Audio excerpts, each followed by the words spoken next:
کی بیٹھک کو کھولنے کا ہمارا بنیادی مقصد جو ہے، یہاں کی جو ہماری یوتھ ہے وہ مختلف موبائل ایڈکشن دیگر اس طرح کی جو چیزیں ہیں ان میں اپنا جو ٹائم اسپینڈ کر رہے تھے.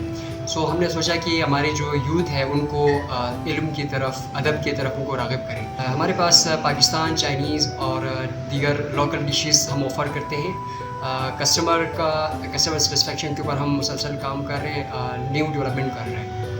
اس کے علاوہ ہماری جو لمیٹیڈ ریسورسز تھی، اس کو لے کے ہم نے اس طرح کا ہم نے سیٹ اپ دیا ہے.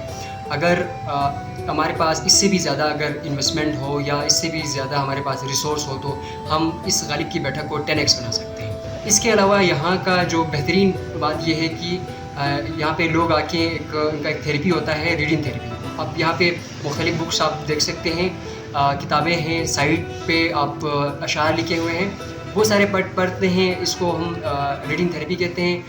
اس سے ان کا جو اسٹریس لیول ہے یہ ڈکریز ہوتا ہے. انہوں نے یہاں پہ ایک بہترین انداز میں ایک اسٹارٹ اپ لیا ہے، ایک بہترین موٹو کو لے کے آگے جا رہے ہیں. غالب کی بیٹھک اگر آپ اس کی خط و خال دیکھیں تو بہترین انداز میں ادب سے جڑا ہوا ہے. میں سمجھتا ہوں کہ غالب کی بیٹھک گلگت بلتستان کی یوز کی جو ٹیلنٹ ہے ان کو بوسٹ اپ کرنے کے لیے ایک بہترین اسٹارٹ اپ ہے. اور جہاں تک کھانوں کی بات کی جائے تو یہاں پہ اور بھی ریسٹورنٹس اور بھی کیفیز ہیں جہاں پہ لوگ جاتے ہیں اور فضول یعنی نگیٹیوٹی کی طرف، جو صرف نگیٹیوٹی کی باتیں یا پھر اپنے جو وہ کام جو یوزفل نہ ہو اس طرح کی ڈسکشن کے ساتھ اپنی جو ڈنر ہے اس کو اختتام کرتے ہیں. تو یہاں پہ پورے پاکستان سے ٹورسٹ بھی ادھر سوشل میڈیا کے تھرو جو جڑے ہیں وہ ٹورسٹ بھی آتے ہیں، اور ہمارے جو لوکل کمیونٹی ہے وہ بھی کوپریٹنگ کے ساتھ کر رہی ہے. اور یہ ایک بہترین اسٹارٹ اپ ہے پازیٹیوٹی کو پروموٹ کرنے کے لیے.